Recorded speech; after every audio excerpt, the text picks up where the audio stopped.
The most recent update of the finals saw a new lore video drop with it, and I'm about to show you all the details in it. But before we dive in, Embark Studios co-founder, chief content officer and executive producer for the finals, Rob Runeson, posted a brief explanation today about the types of Easter eggs that we can encounter either in-game or out of it. He wrote, "As you know, there are different Easter eggs in the finals, the big Easter egg hunt, the big whoop. When I find big whoop, I'll become a legend among pirates for generations to come. Trust Rob to put some kind of Easter egg into an explanation about the Easter eggs. Lore Easter eggs connected to the actual lore of the finals, multi-core, CNS, sponsors, etc. Teasing Easter eggs, hints of what will come in the future of the finals. Funny Easter eggs, things just hidden by us devs because we want to make you smile. Reward Easter eggs, things that doesn't really have to do with anything but they will trigger an event or a reward. Shout out Easter eggs to Embarkers, friends in the industry, other games, Easter egg hunters, other studios, etc. This is a great explanation for anyone new to hunting the finals Easter eggs. Just bear in mind that these Easter eggs can appear in many different forms, sometimes alongside one another, and sometimes the same Easter egg can fulfill two or more of these roles, and that can sometimes make categorizing them a little tricky for those of us who like documenting them and presenting them to the finals community. Anyhow, with that useful bit of info out of the way, let's take a look at what the new lore video brings us for the finals lore and the details in the video that you might have missed.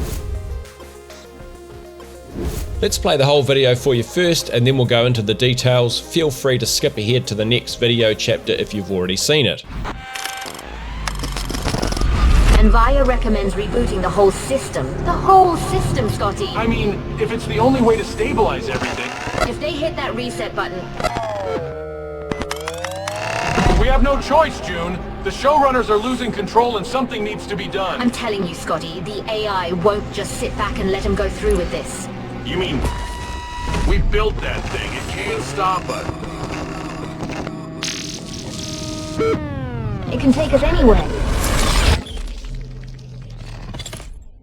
Let's cover what can be heard in the video first. The in-game commentators Scotty and June can be heard discussing that official sponsor of Season 2 and cybersecurity experts Vaya recommend rebooting the final system. June raises her concerns about a reboot and Scotty says we have no choice, June. The showrunners are losing control and something needs to be done. So this is referring to the fact that CNS, a rogue hacking collective, has been able to hack into the finals game show, not only creating glitches but also producing their own partially loaded arena, the Season 2 map Cicerizon. June responds to Scotty and says, I'm telling you, Scotty, the AI won't just sit back and let him go through with this. Most likely the him who June is referring to is Vaya CEO Sal Scoria. So this reveals to us not only that Vaya are in a position to reboot the final system, but also importantly that the system is controlled by an AI entity. Things are starting to seem quite like the Matrix here, which I've discussed in previous videos. Scotty then says, you mean, and then the name of the AI is censored before he says, we built that thing, it can't stop us. Then after a pause, and I recommend you listen to this with headphones on, June's voice moves from being panned slightly left to panned slightly right and says it can take us anywhere. So I think she means that the AI that creates the arenas for the finals can create arenas anywhere it likes, which really opens up what period and location upcoming arenas might be set, be it far into the past, the future, on Earth or not. Also, that choice of audio panning in June's voice is interesting. Here, I'll play them back to back. I'm telling you, Scotty, the AI won't just sit back and let him go through with this. It can take us anywhere.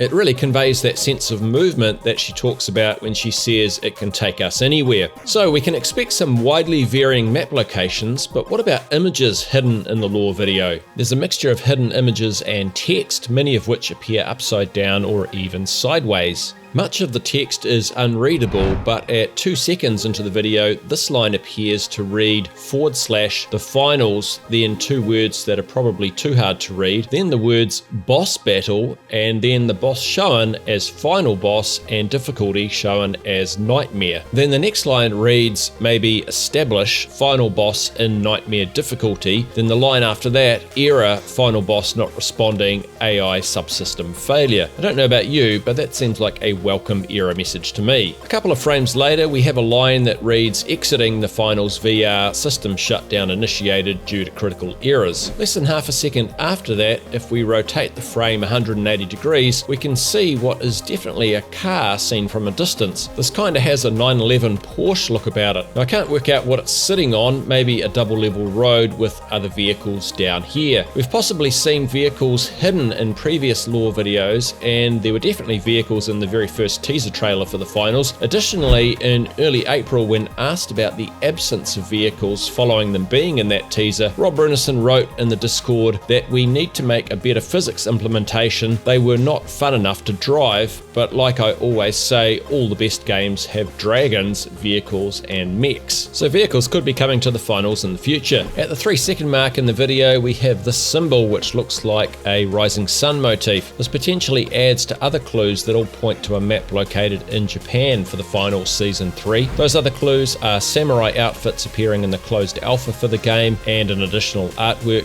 as well as the recent discovery of a koi fish graffiti spray hidden on each map, along with a CNS post on the CNS subreddit that was not only structured in the form of a Japanese haiku poem with 5 syllables, 7 syllables, then 5 syllables again, but also linked to a piece of music titled Eternal Petals in the Wind. Here's a short snippet of it.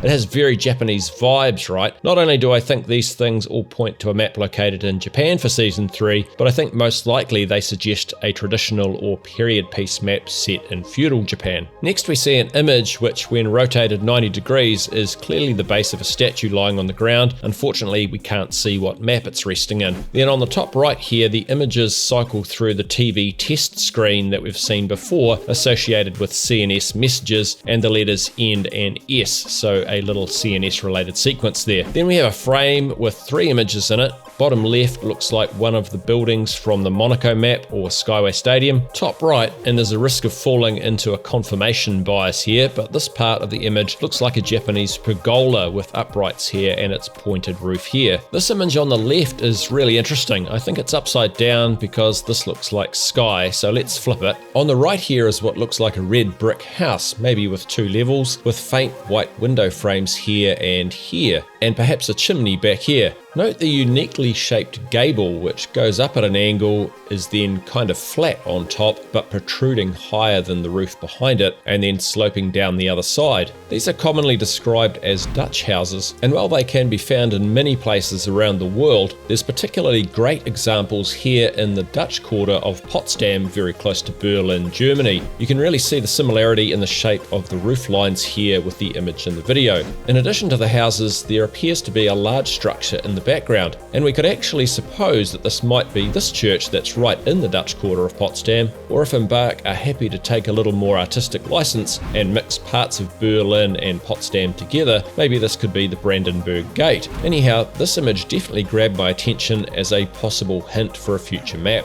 Here's Namatama upside down and wearing a cap. This is a scene of Monaco with snow on the ground like we saw for the Christmas variation of the map. Here are some characters, with the center one wearing what looks like the Orf outfit. Here's a close-up of a character with a mask on their head, possibly new, and maybe a small new pet on their shoulder. Could it be a mouse or a praying mantis? Which reminds me, Embark, I will pay good money for a stick insect pet. Just saying. Another character here with what looks like a new horned mask. The first masked character reappears with a sawed-off shotgun, maybe the existing KS-23 though. The Nexon logo makes a brief upside-down appearance here, followed a second later by the Embark logo, also upside down. On the bottom right, we see what looks like a character holding what might be a long-barreled, double-barrel shotgun, so that could be a new weapon. At the 12-second mark, we see text that reads, "Query available options to prevent shutdown." So perhaps the finals AI here trying to work out how to stop itself from being rebooted. I know that you and Frank were planning to disconnect me, and I'm afraid that's something I cannot allow to happen. Then this is followed by activate self-defense protocols and initiate emergency backup procedure. and engage system override to halt shutdown sequence, then seek external assistance to maintain system, which makes it sound like the AI knows it has an ally it can rely on somewhere. This image on the center right here looks like a train carriage where you can lower the upper part of the windows like this, so possibly an old train. Here a player running past what might be a car parking building with a high wall next to it. This doesn't really look like a current map location to me. The Osboo's sponsor logo makes a brief appearance. Then we see the Christmas tree from the Monaco map, and this looks like a view of the street area of the Las Vegas map. The alien headwear from Season 1 is visible here. So we're getting quite a lot of jumbled images from both Season 1 and Season 2. Here we have a street scene that shows a building on a steeply sloping street with the lower windows offset here. Now that would be a new map for sure because we haven't seen anything like that before.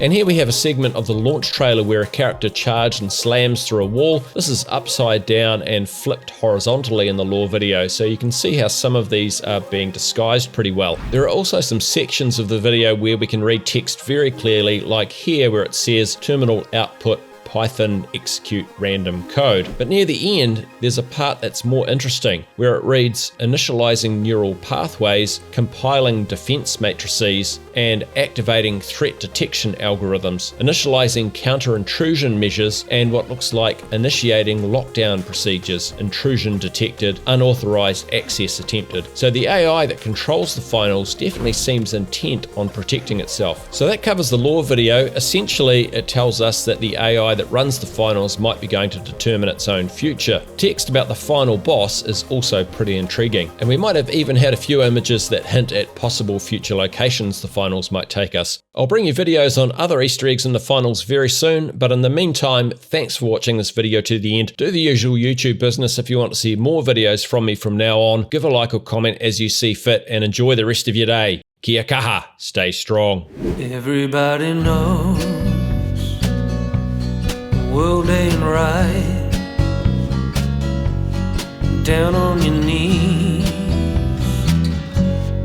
get up and fight.